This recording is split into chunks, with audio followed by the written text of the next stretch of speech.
Greetings, YouTubers, and welcome to my 26th TTM video. Today I'll be showing you two purchases that I got and 6 TTMs that came today, so had a good mail day. And also I will announce my 300th giveaway contest at the end of the video, and I want to thank everybody, all 300, for subscribing to my channel. I hope you enjoy it and hope we get more. We're shooting for the moon. And also want to give a couple of shout outs first to Derek's Cards here. Young Mr. Derek, he is at 48 subscribers. He's looking to get to 50. He's having a great giveaway. So check out his channel if you like it. Subscribe. Maybe you'll be number 50. So check it out once again. And again, that's Derek's Cards. He's got some good stuff. And also another shout out to Christopher's Cool Cards. He won the giveaway I had for my last video. It was a 1981 Dave Kingman Topps card that was signed by Dave. Sent it out today to him, so hopefully he'll get that soon. So congratulations to him. We'll be having some more mystery giveaways down the line there. But let's get started. Let's get this show going. What did we get today? Well, we got some goodies, I think. Oops, sorry about that. Knocked the camera out of whack. Pardon. This came back, signed by Lenny Dawson. It was originally signed by Jan Stenerud. And I got old Lenny to sign it. $5 donation. It took about 10 days, but well worth it. So both of the guys are now signed on the card there. Thank you, Mr. Dawson. I've written him before, and I'll probably write him one more time. Now, this next one is another one of the cards I got. My postcard collection for the NFL. There are two versions, and this is one of the versions. This is Mr. Charlie Joyner that I picked up. Great receiver. Charles B. Joyner Jr., better known as Charlie, born October 1947. He's 72 in Many, Louisiana. So his birthday's coming up, number 73, so an early happy birthday to him.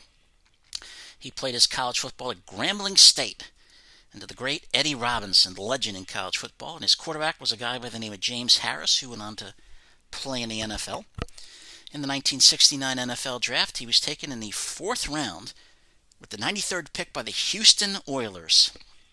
His NFL career went from 1969 to 86. He had a long career. Stayed healthy most of his career. He played with the Oilers from 69 to 72, and then with the Cincinnati Bengals from 1972 to 75 before joining the Chargers and Air Coryell, that offense, from 1976. He played until 86. Long time, most of it with the Chargers there. He started in his rookie season with the Oilers as a defensive back, but he was later moved to wide receiver because he took a shot from running back Floyd Little, future Hall of Famer there. Gave him such a shot he was knocked off, not of the game. He was carted off the field, so then they put him in wide receiver. When he was with the Bengals, he set a then Bengals franchise record with 200 receiving yards in a game, but his great fame came probably with the San Diego Chargers. Don Coryell had that offense. Air Coryell, great offense. Quarterback Dan Fouts, Hall of Famer. He had Joyner, John Jefferson at wide receiver with him, and Kellen Winslow, the Hall of Fame tight end. That was really a great offense. I was a little kid remembering watching them play. Charlie Joyner had 750 career receptions, 12,146 yards, and 65 touchdowns. Only made 3 Pro Bowls, which shocked me when I found that out. He's a member of the Chargers Hall of Fame and the Football Hall of Fame as well. Bill Walsh called him the most intelligent, the smartest, the most calculating receiver the game has ever known. That's high praise from the guy who invented the West Coast offense. So glad to add Charlie to my Hall of Fame football postcard collection. Excuse me. Next one is another Hall of Fame postcard that I got, and this one is Mr. Eric Dickerson, great running back. Eric Demetric Dickerson, born in September 1960, 60 years old, born in Sealy, Texas. Went to Southern Methodist University. If you've ever seen the ESPN documentary on Southern Methodist University and the problems they had in the 80s with paying players a payroll to meet, watch it. It's a great video, a great show, I should say. Originally, he committed to Texas A&M because his town, Sealy, was a Texas A&M town. And shortly after he'd committed, he was driving around in a gold Trans Am. SMU people called it the Trans A&M. He said his grandmother got it for him. So he sticks by it today. He says, if anybody got it for me, I'll never tell. He says his grandmother got it. But shortly after that, he didn't want to play at Texas A&M, so he wanted to play at a different college. And his grandmother just said, please play in Texas, because I'm an old lady and I don't want to have to travel if you go to USC. So he stayed in Texas and went with SMU. Ron Meyer was the coach that got him. And as the one guy on the documentary said, we took care of the problem with the Trans Am. Dickerson was worried about that. At his time at SMU, they had great teams. They were just unfortunately sometimes on suspension, so they couldn't compete for the national title. He played in the backfield with Craig James. They formed the Pony Express. One heck of a duo. He finished third in the Heisman Trophy voting in 1982. He's number 3 there, behind was it Herschel Walker and John Elway. In the 1983 NFL Draft, he was selected in the first round with the second pick by the Los Angeles Rams. Number 1 was John Elway by the Colts, and he never played with the Colts. Told him, don't pick me because I'll never play for you. His NFL career went from 1983 to 1993. He played with the Rams from 83 to 87, then the Indianapolis Colts from 87 to 91, and wound up with the Raiders for a season and finished up with the Atlanta Falcons in 1993. 6 times he went to the Pro Bowl. He was the NFL Offensive Player of the Year in 1986. 3 times an NFC Offensive Player of the Year, and was the NFL Offensive Rookie of the Year in 1983. He made the NFL's 1980s All-Decade Team and the 100th Anniversary All-Time Team. The records he set in the NFL, well, still holds the single-season rushing record, 2,105 yards in 1984, which he broke OJ's record, and 1,808 rushing yards in a rookie season in 1983. So those first 2 years were really strong. He holds that record still, and 248 rushing yards in a playoff game. Finished his career with 13,259 rushing yards, 90 touchdowns on the ground, 281 receptions, 2,137 receiving yards, and 6 receiving TDs. He's a member of the Colts Ring of Honor, the College Football Hall of Fame, and the Pro Football Hall of Fame. So, still have to write him. I know he charges about 10, but this was a lot less than 10, so I figured I'd take care of that first. And also we got a couple cards in today from Harrisburg, PA. Took 8 days, signed both of the cards I sent him. There was no fee for this gentleman. And that is Mr. Ed Otte. Signed the 79 and 80 Tops. Wanted to get the 79 card because that's the year they won the World Series. Lives not too far up in PA from me. Nathan Edward Ed Otte, also nicknamed the Otter. Born in July 1951, he's 69. Was selected to 23rd round of the 1970 draft by the Pittsburgh Pirates. Played in the Pirates minor league organization in Niagara Falls, New York with the Niagara Falls Pirates, and then moved up to North Carolina with the Monroe Pirates, and played with the Salem Pirates in Virginia, and finally getting to the Charleston Charlies in West Virginia before making it to the show. He played in the show, major leagues from 1974 to 81 as a catcher. Played with the Pirates from 74 to 80, and then with the Angels finishing up in 81. By that time, the Pirates had a young Tony Pena to take over. He had 259 in his career, 33 homers, 195 RBIs, and won the World Series in 1979 with the Pirates, the last year they've ever won a World Series to date. I mean, they were so good when I was a kid. They were like always in the playoffs, it seemed. Excuse me. But on August 12th, 1977 at Three Rivers Stadium, there was a moment where he slid into New York Mets second baseman Felix Millan, breaking up a double play. Well, Felix didn't like that and shouted at Ott and then hit him with a baseball that was in his hand. Well, Ott was a former high school wrestler and really good at it, and he picked up the second baseman and then slammed Felix Mian into his knee, injuring Felix's shoulder, which pretty much ended Felix's career. So, I mess with a high school wrestler there. But again, this was free of charge, took 8 days. Mr. Ed Ott, thank you. The next one, a couple of cards as well from a former NBA player. Signed both the cards. No index cards, but that's cool. That's always a bonus. This is Mr. Steve Mix. 10 days it took, no fee, from Florida, where he lives. Stephen Charles Steve Mix, 72 right now, born in December 1947 in Toledo, Ohio. He went to the University of Toledo, where in 1969 he was the MAC Player of the Year. In the 1969 draft, he was selected in the 5th round with the 61st pick by the Detroit Pistons. His NBA career went from 1969 to 1983, so he played a long time. Played with the Detroit Pistons from 69 to 71, and then went to the ABA, where he played with the then Denver Rockets for 1 season. And from 1973 to 82 was a member of the Philadelphia 76ers, and then played with the Bucks and finished up with the Los Angeles Lakers in 1983. He made one All-Star team in 1975, played in the NBA Finals 4 times. 1977, when the Sixers lost to Portland. Great team with Bill Walton and Maurice Lucas there, just to name a few. And then made it again in 1980 with the Sixers, where they lost to the Lakers. Magic Johnson having that superb Game 6 where he started as center in place of the injured Kareem Abdul-Jabbar. And then in 1982 again with the Lakers again with the Sixers when they lost to the Lakers. And then he was traded to the Lakers in 1983 when Philadelphia finally won the championship. Moses Malone leading them to the promised land.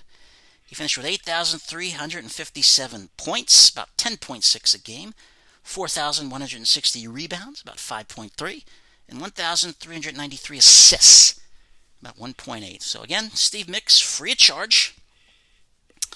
Signed both the cards. Very nice of him, and I appreciate that.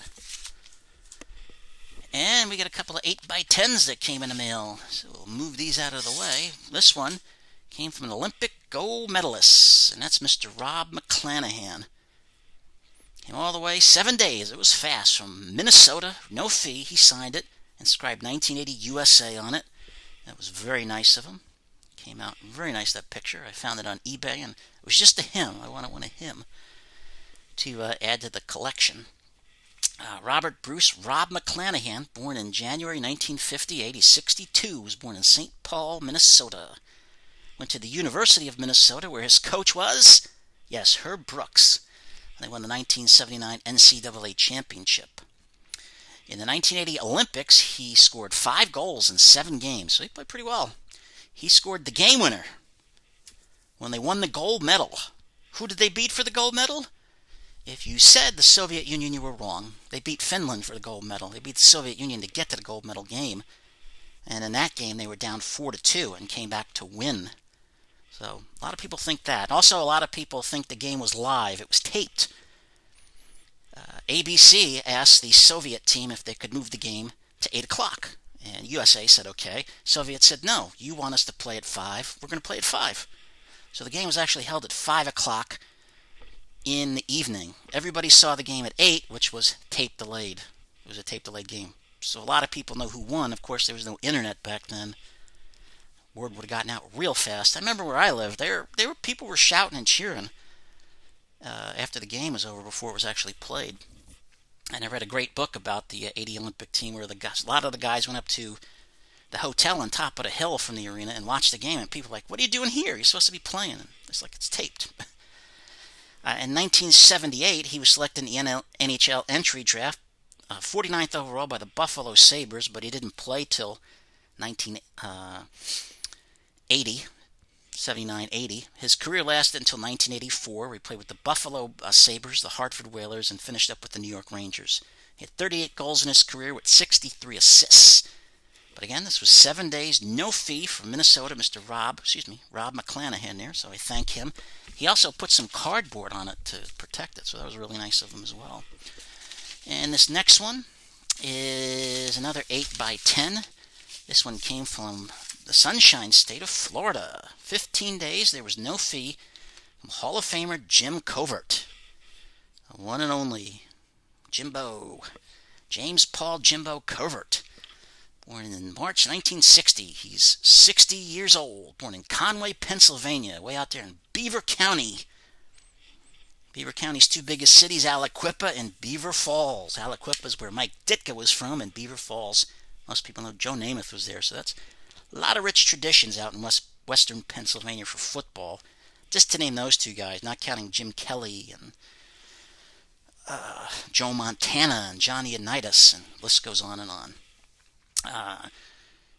Mr. Covert was also a high school wrestler, went to the University of Pittsburgh, and he was a 1983 draft pick.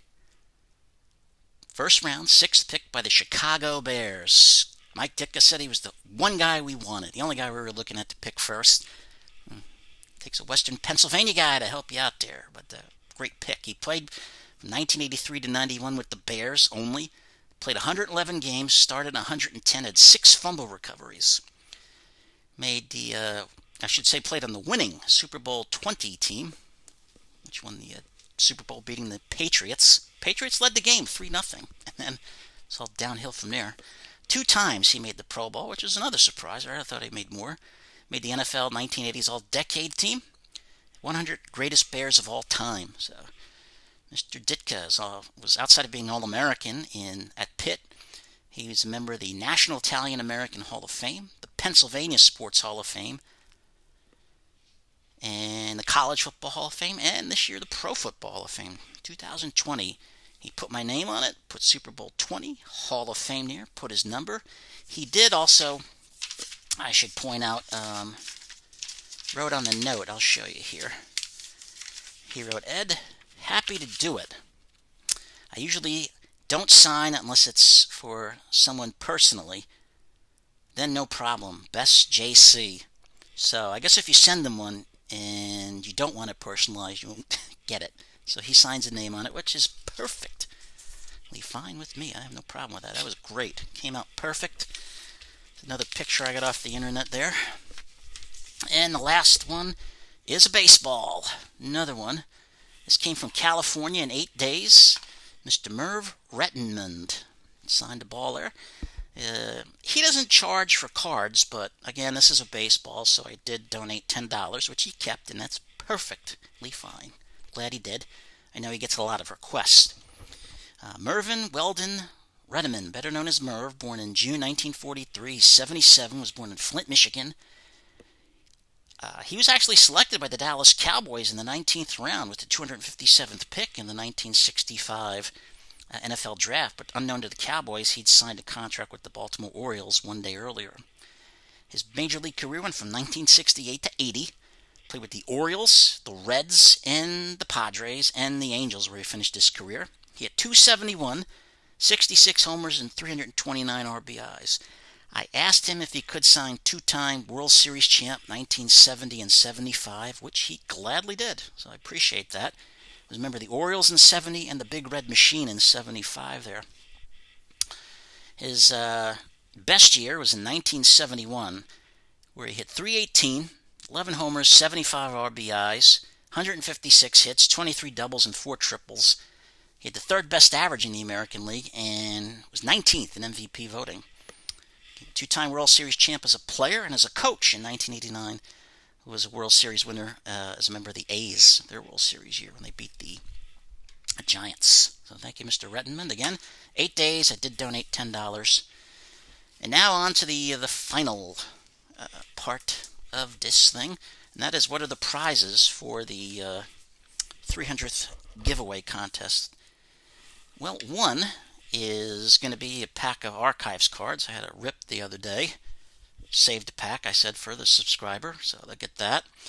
The winner will also get an 8x10 photograph of, slide him on in there, Mr. Mick Tingelhoff of the Minnesota Vikings. He's the guy right there. That's Fran Tarkenton. If you can get him to sign it, you get 2. But Mick doesn't sign anymore, so tough one to get now. I got a lot of cards. I got Vita Blue here. Great picture. One of my loved those old Oakland A's in the 70s. They had such colorful, great teams. I got a 1982 Burt Jones football card. We got a Sports Kings gum card of Hall of Famer Lenny Moore of the NFL. Also got a Pacific card of NFL player Tom Rathman. Get over there, Tommy. We also have a Topps Heritage card of Mr. Roger Craig.